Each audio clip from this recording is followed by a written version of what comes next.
नमस्कार दोस्तों, मेरा नाम अजीत सिंह है। आप सभी का YouTube channel handy talk with Ajit पर स्वागत है।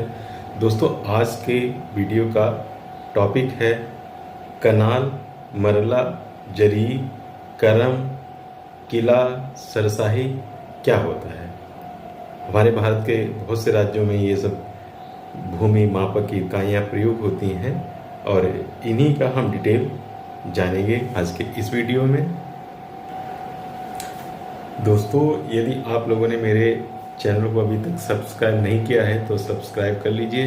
दोस्तों, जैसे कि मैं बात कर रहा था कि भारत के जो पंजाब, हरियाणा, जम्मू कश्मीर, हिमाचल प्रदेश, ये जो राज्य हैं, इनमें ये भूमि मापक इकाइयाँ ज़्यादा यूज होती हैं। तो सबसे पहले हम बात करते हैं मरला। मरला एक भूमि मापने की एक छोटी इकाई है। दोस्तों, एक मरला बराबर 30.25 वर्ग गज या एक मरला बराबर 272.25 वर्ग फुट, या अगर इसको हम क्रम में इसका संबंध जाने तो एक मरला इक्वल टू 9 वर्ग क्रम होता है। दोस्तों, अब बात करते हैं करम की। तो जो इन राज्यों जिनका नाम मैंने लिया, पंजाब, हरियाणा, जम्मू कश्मीर, हिमाचल प्रदेश, इसमें जो करम है ये दूरी नापने, जब जमीन की नाप होती है तो उसमें दूरी मतलब लंबाई हो या चौड़ाई हो, मतलब दो बिंदुओं के बीच की दूरी जो हम नापते हैं वो हम करम में नापते हैं। और जैसे अगर लंबाई चौड़ाई दोनों की दूरी क्रम में नाप ली है तो जब उसका क्षेत्रफल निकलेगा तो वर्ग क्रम हो जाता है। और एक क्रम, जैसे कि बताया कि लंबाई की ये इकाई है, तो एक क्रम बराबर 5.5 फीट, 5.5 फीट के बराबर होता है। या इंच की बात करें तो 66 इंच एक क्रम में होते हैं। दोस्तों, ये इकाइयाँ होती हैं, लेकिन जो भूमि की माप है वो हमारा मतलब पैटर्न वही रहता है कि पहले भूमि का जो नक्शा है उससे हम गुनिया से नाप करके और फिर जरीब या जो मीटर टेप होता है उससे ही खेत में या ज़मीन पे हम जाके उसकी माप करते हैं। तो अब हमें ये जो इकाइयाँ हैं इनका हम मतलब दिखाना है कि मतलब किस तरह से इसको जरीब में हम संबंध देखेंगे, एक क्रम में कितना फिट या जो भी होता है। तो जरीब की लंबाई भी आपको पता होगी। वैसे थोड़ा डिस्कस कर लेते हैं कि जो जरीब है ये कई प्रकार की होती हैं। तो अब कौन सी जरीब किस राज्य में प्रयोग की जाती है, तो एक मतलब संक्षिप्त विवरण इसका देखते हैं। जरीब, तो सबसे पहले बात करते हैं मानक जरीब। और मानक जरीब, दूसरी जरीब होती है गुंटर्स जरीब। तो मानक जरीब और गुंटर्स जो जरीब हैं, गुंटर्स जरीब को सर्वेक्षकों की जरीब कहते हैं। जब सर्वेक्षण होता है तब इसका प्रयोग होता है। तो इन दोनों की ही लंबाई जो है 66 फीट या 22 गज होती है। उसके बाद है शाहजहानी जरीब। ये मुगल कालीन के समय में इसका प्रयोग होता था। इसकी जो लंबाई है 165 फीट या 50 मीटर से कुछ ज़्यादा इसकी लंबाई होती है। कहीं कहीं किसी राज्य में आज भी इसका प्रयोग होता है। उसके बाद मीटरी जरीब, ये 20 मीटर की भी होती है और 30 मीटर की भी होती है। क्योंकि मीटरी आजकल जितनी माप है सब हेक्टेयर मीटर में ही बदल रहे हैं। ये बीघा और इनमें सब में जो परंपरागत इकाइयाँ थी उनसे हटके इधर ही शिफ्ट हो रहे हैं मीटर की तरफ। तो ये मीटर जो जरीब, मीटरी जरीब है, 20 मीटर और 30 मीटर की होती है। और इस मीटर जरीब में जो 20 मीटर वाली है उसमें 100 कड़ियाँ होती हैं और 30 मीटर वाले में 150 कड़ी होती हैं।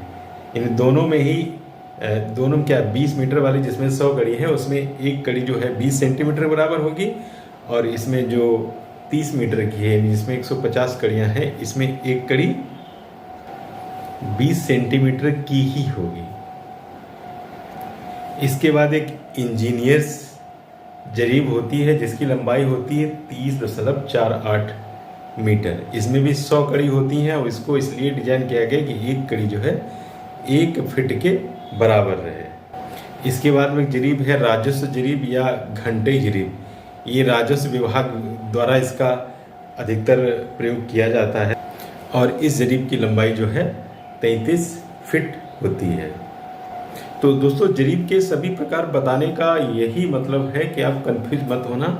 और जहाँ पे ये जो इकाइयाँ जिनकी आज हम बात कर रहे हैं इस वीडियो में, कनाल, मरला, करम, ये जिन राज्यों में प्रयुक्त मतलब होती हैं इकाइयाँ, वहाँ पे ये गुंटर्स या मानक जरीब यही प्रयुक्त होती है और जो कि 66 फीट लंबी होती है। और इस एक जरीब में 12 करम होते हैं। तो दोस्तों, अगर किसी खेत की जो माप है उसमें, अगर जैसे आयताकार खेत है उसमें लंबाई चौड़ाई क्रम में दी है, तो उसका क्षेत्रफल हम वर्ग क्रम में आसानी से निकाल सकते हैं। और क्षेत्रफल वर्ग क्रम में निकालने के बाद इसको हम हेक्टेयर, बीघा, कनाल और मरला, इनमें सब किसी भी मतलब इकाई में हम उसको बदल सकते हैं। दोस्तों, अगर ये वीडियो अच्छे लगते हैं तो लाइक और शेयर भी कीजिए। दोस्तों, अब बात करते हैं कनाल की। और मेरे जो इस चैनल पे पहले वीडियोस में कई लोगों ने कमेंट में कनाल के बारे में जानकारी जाननी चाहिए थी, तो वही कनाल के बारे में बात करते हैं। कनाल पंजाब और आसपास के राज्यों में भूमि मापने के लिए काफ़ी प्रचलित इकाई है। एक कनाल बराबर 605 वर्ग गज होते हैं और एक कनाल में 5445 वर्ग फुट, ये वर्ग में इकाइयाँ हैं क्योंकि ये क्षेत्रफल को बता रहे हैं। एक कनाल बराबर 505.86 वर्ग मीटर होता है। एक कनाल बराबर 20 मरला और एक कनाल बराबर 180 वर्ग क्रम।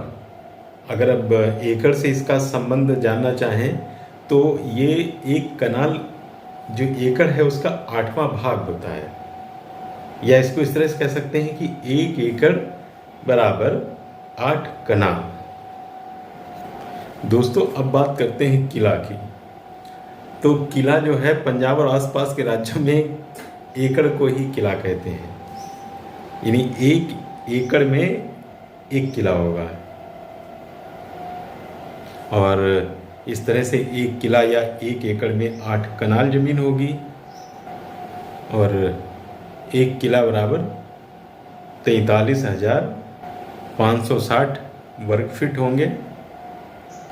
1 किला बराबर 4,840 वर्ग गज और 1 किला या 1 एकड़ बराबर 4047 वर्ग मीटर जमीन होगी।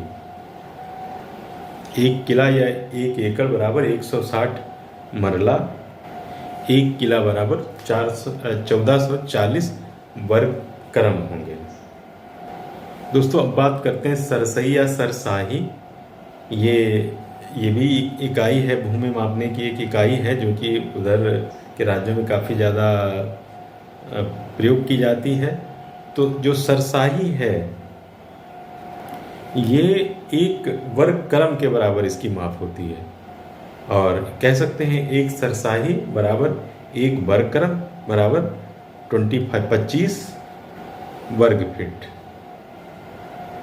दोस्तों, अब बात करते हैं बीघा की। तो मेरा पहले भी वीडियो आ चुका है बीघा पर। तो बीघा जो है भारत में अलग अलग राज्यों में अलग अलग माप वाला होता है, उसका क्षेत्रफल अलग अलग होता है। तो चूंकि इन इकाइयों की हम बात कर रहे हैं, कनाल, मरला, वर्ग क्रम, इनकी सब की बात कर रहे हैं, तो मतलब यहाँ पे जो पंजाब के आसपास के राज्य हैं उनमें जो बीघा चलता है, वैसे तो कई जगह वहाँ पर भी बीघे का अलग अलग आकार होता है, लेकिन ज़्यादातर जो प्रयुक्त होता है वो 1 बीघा आधे एकड़ के बराबर होता है, या कह सकते हैं कि 1 एकड़ या 1 किला में 2 बीघा जमीन होगी। तो एक बीघा में जमीन होगी 4 कनाल, या 1 बीघा बराबर 80 मरला। अगर बीघा, ये वाला बीघा हम वर्ग फुट में देखें कितना होता है, 1 बीघा बराबर 21,780 वर्ग फीट। तो दोस्तों किसी भी इकाई में अगर आप खेत या ज़मीन का क्षेत्रफल निकाल लेते हैं या पता है आपको, तो दूसरी किसी भी इकाई में इसको आसानी से बदल सकते हैं। और जो भूमि मापने का जो एक प्रोसेस, एक प्रक्रिया, जिसको हम लोग किताबों में पहले जब कुछ किसी के बारे में जानते थे तो ब्लॉक डायग्राम टाइप का कहते थे, या पढ़ने लिखने में चरण कह सकते हैं। तो कुछ चरण हैं इसमें जो सब में मतलब एक तरह का ही प्रक्रिया रहती है।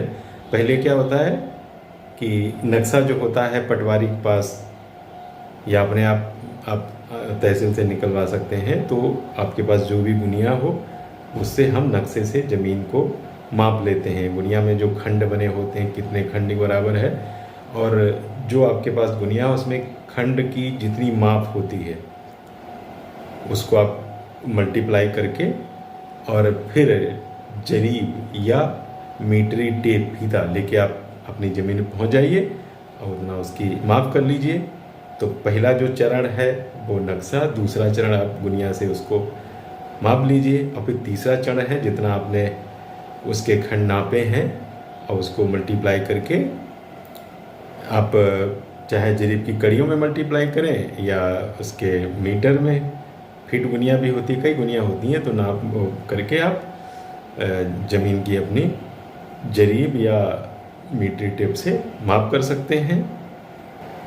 और जो चौथा चरण होता है, तो जो आपका खेत चूँकि अलग अलग आकार के होते हैं, वो आयताकार होगा, वर्गाकार हो सकता है, त्रिभुजाकार हो सकता है, पंचभुजाकार हो सकता है, या एक ही में त्रिभुज और चतुर्भुज हो सकते हैं। इस तरह की वीडियो हमारे हैं इस चैनल पे। तो जो भी आकार है खेत का, उस आकार के हिसाब से आप उसका क्षेत्रफल निकाल सकते हैं। तो जिस भी इकाई में आपने क्षेत्रफल निकाला उसको दूसरी इकाइयों में आसानी से बदल सकते हैं। तो ये 4 ही चरण मेन होते हैं भूमि मापने के लिए। और जो लिखा होता है ना खतौनी में, हेक्टेयर है या कहीं पे एकड़ लिखा है, वर्ग क्रम लिखा है, मरला लिखा है, कनाल लिखा है, बीघा लिखा है, ये सब क्षेत्रफल की इकाइयाँ हैं। इसका मतलब जो ज़मीन की नाप का मतलब है, ज़मीन का क्षेत्रफल निकाला जाता है। तो दोस्तों कैसा लगा आज का वीडियो? अगर अच्छा लगा हो तो लाइक और शेयर भी कीजिए, और अगर चैनल अभी तक आपने सब्सक्राइब नहीं किया है तो सब्सक्राइब कर लीजिए। वीडियो देखने के लिए धन्यवाद।